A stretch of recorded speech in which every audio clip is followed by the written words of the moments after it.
Okay, so I'm sorry I could not be here. I had an appointment that I needed to schedule last minute. So, what we're going to do before you do your quiz is a quick review over everything from 5.1 to 5.4 on trapezoids. So, what I would strongly encourage you to do is to follow along and write this out, because this will be also a great tool for you guys to use when you study for your test, which is next week. Because this is going to be a nice summary of everything we've done so far. So to start, we've been talking about polygons. Polygons is the topic of the chapter.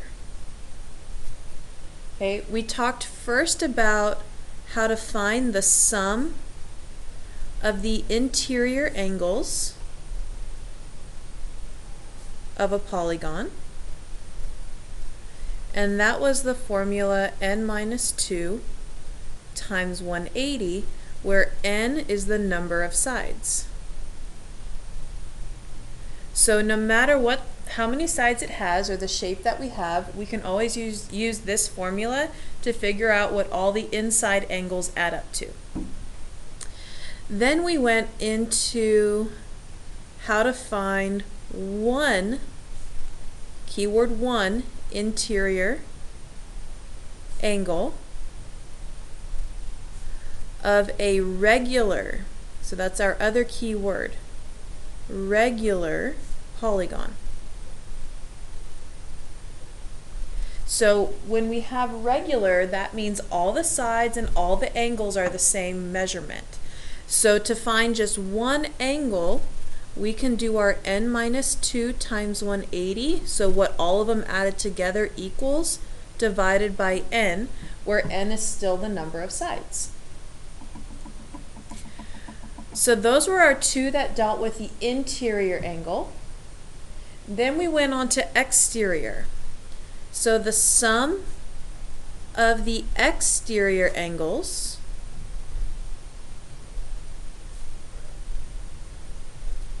is always equal to 360. There was no formula for that. That's just one of those facts that you need to know. But we did have a formula for how to find one, keyword one, exterior angle of a regular, so there's our other keyword again, polygon. And that was where we took our sum, 360, and divided it by the number of sides. So we started off our unit with these formulas that were generic towards any polygon of any kind. From there, we started looking specifically at quadrilaterals.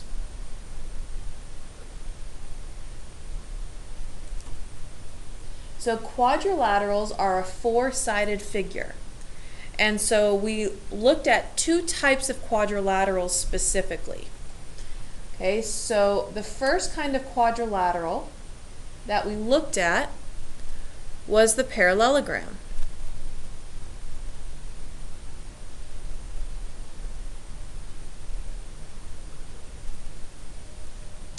The parallelogram had 5 things that were special about it that you want to know.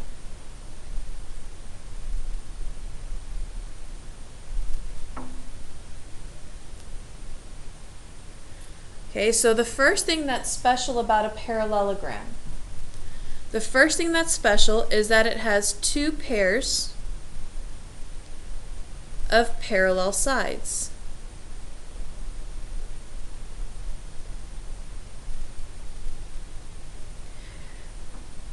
That's actually the definition of a parallelogram. Then we had 4 properties that went with it. We know that opposite sides are congruent. We know that opposite angles are congruent. We know that consecutive angles equal 180 or sum up to 180. and we know that the diagonals bisect each other.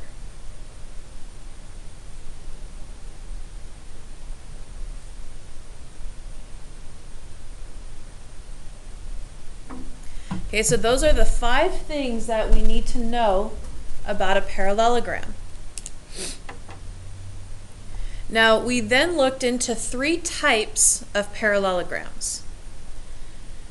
The first type was the rectangle.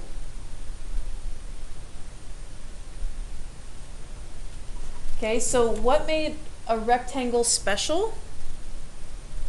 Well, it had 4 right angles.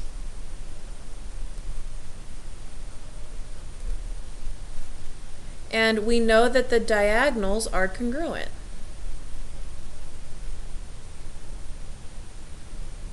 So a rectangle has all 5 of the parallelogram properties plus these 2. The other type of special parallelogram that we talked about was the rhombus. Now the rhombus had 3 things about it. Whoops, I meant to write a 2, not a 3.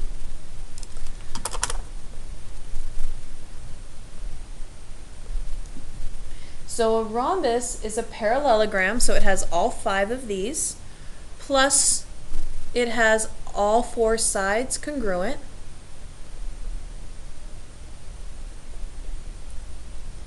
Diagonals are perpendicular. And diagonals bisect the angles. So those are our 3 special things about a rhombus. So it has all 5 of the parallelogram plus these 3 that are specific to a rhombus. Our last type of special parallelogram is what we got when we combined a rhombus and a rectangle, and that was a square. Okay, so the square has all 5 of the parallelogram properties, plus the rectangle properties, plus the rhombus properties. So all of this applies to the square. So when we looked at quadrilaterals, we started with parallelograms and we knew these 5 things. These 5 things helped us set up equations that we could use to solve for different parts. Then we went into rectangles where we had 2 additional properties we could use to help us set up equations. We also did our 5 for a parallelogram plus the 3 for a rhombus, and then we put all 10 of these together for a square. Okay, once we finished our parallelograms, we then started to look at a totally different branch of quadrilaterals. So a totally different branch of quadrilaterals was the trapezoid. Now the trapezoid only really has one special thing about it, and it's its definition. It has 1 pair of parallel sides. That's it. There's nothing else that's really special about a trapezoid. But we do have a special type of trapezoid called the isosceles trapezoid. Now the isosceles trapezoid had 3 things about it that were special. So one of the first things about an isosceles trapezoid is it has 2 congruent legs. So remember, the legs are the 2 sides that are not parallel. So in an isosceles trapezoid, those are congruent. We also know that base angles are congruent, meaning the bottom 2 angles and the top 2 angles that meet the bases are what are congruent. Lastly, we know the diagonals are congruent. Okay, so we have trapezoids on our other branch, which just tell us we have 1 pair of parallel sides. And one of the things that was common to the trapezoid was being able to use consecutive interior angles because of the parallel lines. We use that a lot for trapezoids.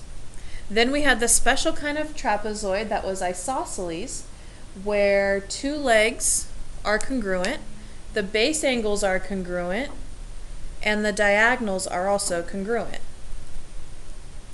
And then the last thing we did with trapezoids, it wasn't a property, but it was the mid-segment formula.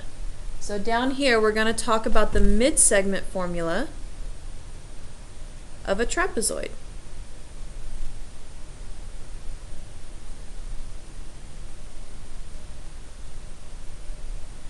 So our formula was 2 times the mid-segment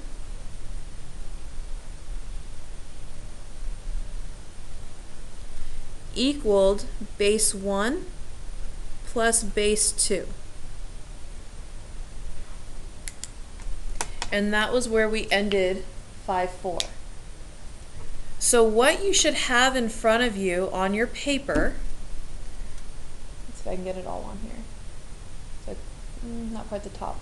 So definitely all of this right here, these are all properties that you need to know. So we talked about making flashcards or different strategies to study them, but you have to know those. Those are what help you set up equations. We also had the formulas from the beginning, our very first one that we also would need to know for general polygons. So all of this it should be in your notes already. This is just a condensed 5-1 to 5-4, everything we did in those lessons put together.